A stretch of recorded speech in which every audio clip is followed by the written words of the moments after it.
शिक्षा के लिए आइए, सेवा के लिए जाइए। स्लोगन पर अमल फरमाने वाले शैमफोर्ड एक ऐसा विद्यालय जिसने अपने उत्कृष्ट कार्यशैली, नवाचार और समर्पित प्रयासों से कम समय में ही प्रसिद्धि प्राप्त की है। एक विद्यालय की सफलता केवल उसकी इमारत सुविधाओं से नहीं मापी जाती, बल्कि वहां दी जाने वाली शिक्षा की गुणवत्ता, अनुशासन, विद्यार्थियों की उपलब्धियां और समाज में उसकी प्रतिष्ठा से आंकी जाती हैं। शैमफोर्ड विद्यालय केवल पढ़ाई का स्थान ही नहीं, बल्कि बच्चों के सर्वांगीण विकास का केंद्र भी है। यह वह स्थान है जहां विद्यार्थी न केवल ज्ञान अर्जित करते हैं, बल्कि नैतिक मूल्यों, अनुशासन, सहयोग और नेतृत्व के गुणों को भी आत्मसात करते हैं। विद्यालय का वातावरण शांत, स्वच्छ और प्रेरणादायक है। यह ऐसा विद्यालय है जहां बच्चों को खुलकर सोचने, रचनात्मकता विकसित करने और आत्मविश्वास बढ़ाने का अवसर मिलता है। विद्यालय में एनसीईआरटी, सीबीएसई के पाठ्यक्रम को ध्यान में रखते हुए शिक्षण पद्धति को भी प्रभावी बनाया गया है। विद्यालय का परीक्षा परिणाम 100% रहता है। यहाँ की इमारत, पुस्तकालय, प्रयोगशालाएं, खेल का मैदान और दृश्य श्रव्य कक्ष शिक्षा के विभिन्न पहलुओं को विकसित करने में सहायक हैं। विद्यालय में शिक्षा केवल पाठ्य पुस्तकों तक सीमित नहीं है, बल्कि यहाँ विभिन्न गतिविधियों के माध्यम से बच्चों के बौद्धिक, शारीरिक और मानसिक विकास पर भी ध्यान दिया जाता है। यहाँ कराई जाने वाली वाद विवाद, नाटक, संगीत, चित्रकला, खेलकूद और विज्ञान प्रयोग जैसी गतिविधियां बच्चों के व्यक्तित्व को निखारने में मदद करती हैं। यहाँ ज्ञान प्रदान करने वाले प्राध्यापक व शिक्षक विद्यालय की आत्मा है। वे न केवल छात्रों को विषयों का ज्ञान देते हैं, बल्कि उन्हें जीवन के सही मार्ग पर चलने के लिए प्रेरित भी करते हैं। यह विद्यार्थियों के भीतर छिपी प्रतिभाओं को पहचान कर उन्हें आगे बढ़ने का अवसर प्रदान करता है। यदि शिक्षक अच्छे, प्रशिक्षित और समर्पित हैं, तो विद्यार्थी भी बेहतर प्रदर्शन करते हैं। यह विद्यालय केवल एक भवन नहीं, बल्कि ज्ञान, संस्कार और भविष्य निर्माण की प्रयोगशाला है। यह विद्यालय बच्चों को शिक्षा, नैतिकता और संस्कार प्रदान करके समाज को उज्जवल भविष्य की ओर ले जाता है। स्पेशल न्यूज देख रहे सभी दर्शकों का स्वागत है। मैं हूं मीनाक्षी धीमान। स्पेशल न्यूज आपको लेके आया है शैमफोर्ड स्कूल में, जो कि ब्राड़ा में स्थित है, और आज हम आपको मिलवाते हैं शैमफोर्ड स्कूल की प्रिंसिपल रूबी शर्मा। हाँ जी, रूबी शर्मा, जो आपका स्कूल है शैमफोर्ड, यहाँ पे देखा गया है कि हर दिन नई नई एक्टिविटीज़ लेके आते हो आप लोग बच्चों के लिए, स्कूल के लिए, पेरेंट्स के लिए, कि सब लोग मतलब कि अट्रैक्ट हों और एक मतलब कि बच्चों को एक नया तरीके से, जैसे पुराने तरीके थे हमारे मेथड्स के स्टडी के, जो अब आप लेके आए हो, क्या क्या लेके आए हो, क्या बच्चों के लिए नया है, क्या पेरेंट्स के लिए नया है, कुछ बताओगे आप? तो सबसे पहले तो शैमरॉक और शैमफोर्ड ग्रुप ऑफ इंस्टीट्यूशंस, ये हमारे जो हेड ऑफिस है दिल्ली में, तो वहाँ से रन होता है। तो 1989 में डॉक्टर बिमला अरोड़ा ने ये सोचा कि हम बच्चों को कुछ अलग तरीके से पढ़ाएं, ना कि ट्रेडिशनल वे से।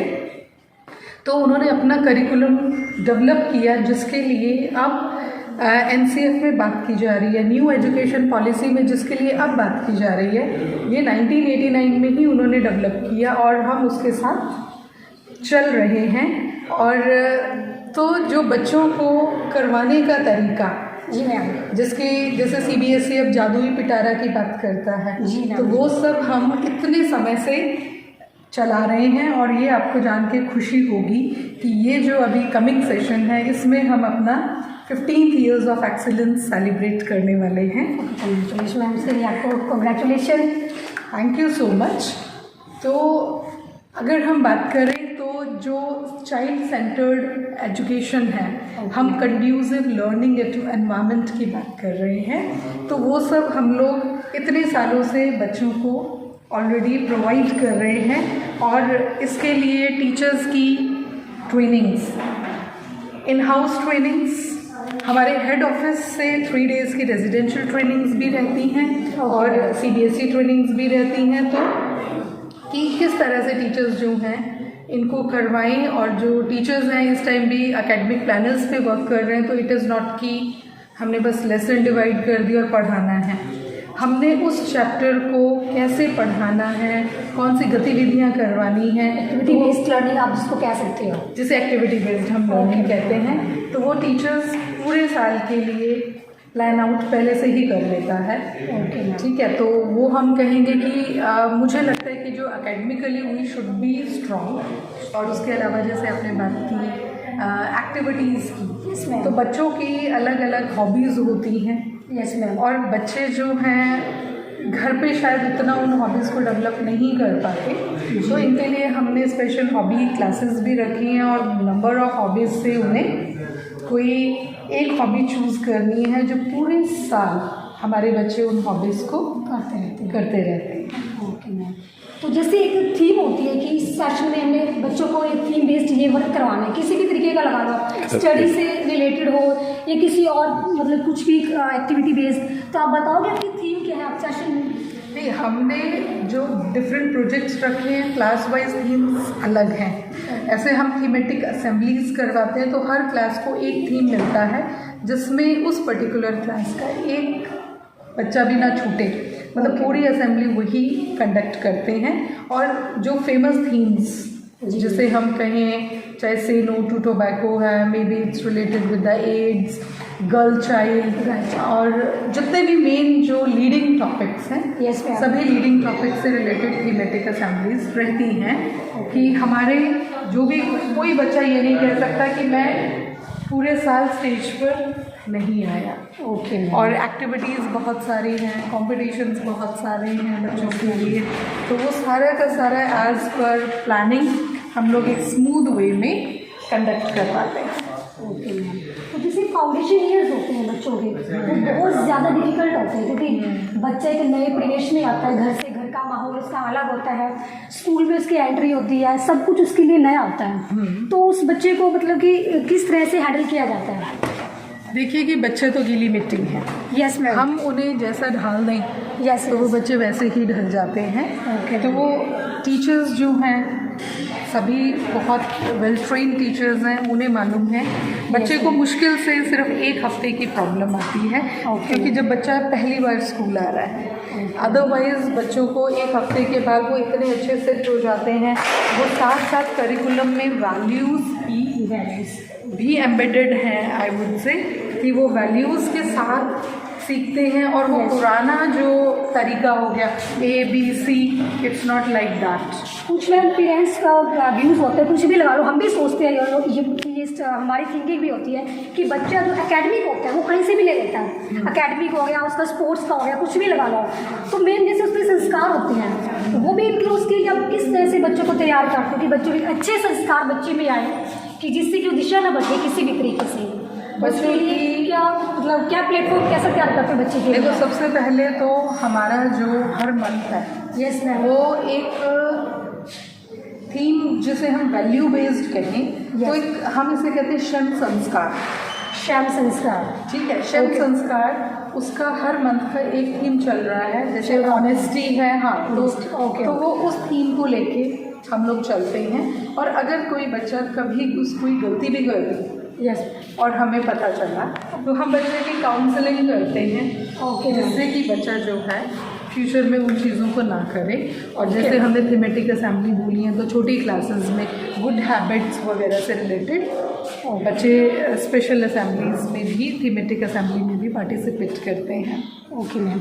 तो मैम जैसे अब देखा जाता है कि बच्चे क्या करते हैं, स्टडी के पीछे भागते हैं, मार्किंग के, मतलब मार्किंग उनकी इतनी परसेंटेज आए।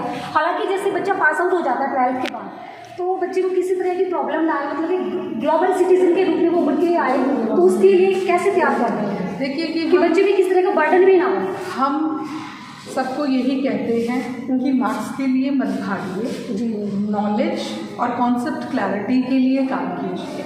अगर बच्चे को कॉन्सेप्ट क्लियर है, 80%, 90%, 98%, वो सब एक ही प्लेटफॉर्म पे बच्चे आ जाते हैं।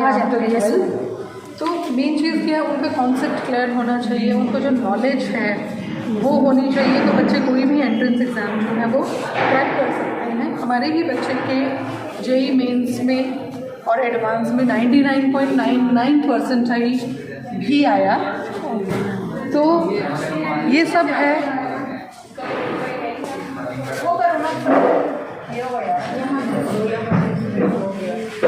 अब देखिए कि सारे टीचर्स टेक्नोलॉजी यूज़ करते हैं।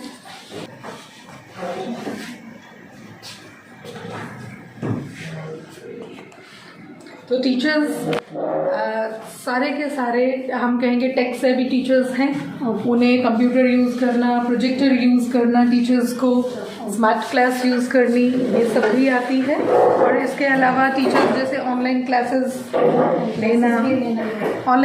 लेना, ऑनलाइन ट्रेनिंग्स लेना, तो टीचर्स ये सब भी। खेलों के बारे में बताइए कि स्कूल में कहें तो हम स्कूल में बच्चों को volleyball, football, basketball, kho kho, जो बच्चों के जो सबसे फेवरेट गेम्स हैं वो तो करवाते ही हैं। उसके अलावा एक क्रिकेट अकेडमी भी ओपन की है और जो BCCI के नॉर्म्स के अकॉर्डिंग है। ठीक है। और उसके लिए जो कोचेज़ हैं वो भी BCCI अप्रूव्ड कोचेज़ हम कह सकते हैं कि वो यहाँ पर बच्चों को सिखाते हैं। और अगर किसी ने प्रोफेशनल क्रिकेटर बनना है तो उसके लिए जितनी भी स्किल्स डेवलप करवानी है तो उसके लिए मतलब this is the best academy we would say which the child is not going to find anywhere nearby. तो ये नहीं है कि बस बच्चा आया, खेला कुछ भी और चला गया। मतलब उसकी बच्चे की एक एक स्किल पे बाउलिंग ट्रिक्स और मतलब लेटेस्ट मशीन्स भी अवेलेबल हैं, जिम भी अवेलेबल है। मतलब वो ये है कि अगर बच्चा होली सोली अगर बच्चा चाहता है कि I want to be the cricket professional, तो उन सभी बच्चों के लिए ये एकेडमी है। रूबी जी, हमें आप ये बताइए कि जो आपका स्कूल है इसमें बच्चों के लिए लिमिटेड सीट्स हैं? बच्चों के लिए लिमिटेड सीट्स हैं और हमारी कोशिश है कि पर क्लास हम 36 बच्चों तक ही लें। और इस टाइम पे हमारे पास क्लास 8th और 9th में कोई सीट्स अवेलेबल नहीं हैं। Okay ma'am. और 7th तक भी हमारे पास लिमिटेड हैं। एडमिशन्स चल रहे हैं, first come first serve basis पे हैं। तो जल्दी ही वो सीट्स भी फुल हो जाएंगी। Okay ma'am. तो आप हमारे व्यूअर्स को मतलब कुछ लेसन देना चाहेंगे? लास्ट मैसेज कोई आपका? बस हम तो हर सभी पेरेंट्स को और व्यूअर्स को यही कहते हैं कि जो बच्चे हैं वो गीली मिट्टी हैं और बच्चों को संस्कार दीजिए। मोबाइल फ़ोन से जितना हो सके उन्हें दूर रखिए और बच्चों के साथ क्वालिटी टाइम, चाहे वो आधे घंटे का रोज़ हो, ज़रूर बिताएं। बच्चों से बातचीत कीजिए।